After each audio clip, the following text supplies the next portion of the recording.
میدونی ترسناکترین دشمن موفقیتت کیه؟ نه رئیس قبلیت، نه وضعیت اقتصادی، نه حتی آدمای منفی اطرافت. واقعیت اینه که دشمنت همون تویی.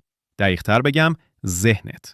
ذهنی که طوری وانمود میکنه داره ازت محافظت میکنه ولی در واقع داره آروم آروم زندگیت رو میدزده.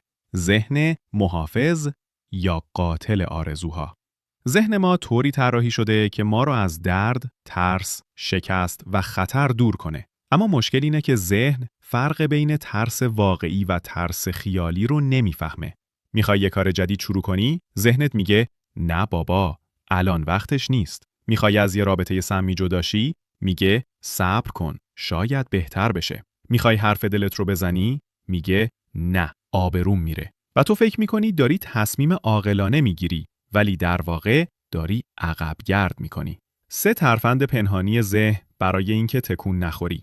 1. بهت قانع بودن یاد میده. میگه همین که هست خوبه دیگه، چرا ریسک کنی؟ ولی واقعیت اینه که قانع بودن وقتی که از درون ناراضی یعنی تسلیم شدن.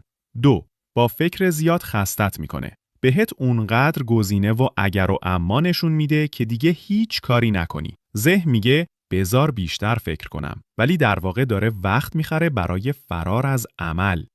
3. خودت رو با بقیه مقایسه میکنه. میگه فلانی از من جلوتره، پس دیگه فایده نداره. ولی نمیگه که اونم یه جایی از صفر شروع کرده و فقط یه قدم بیشتر از تو مونده.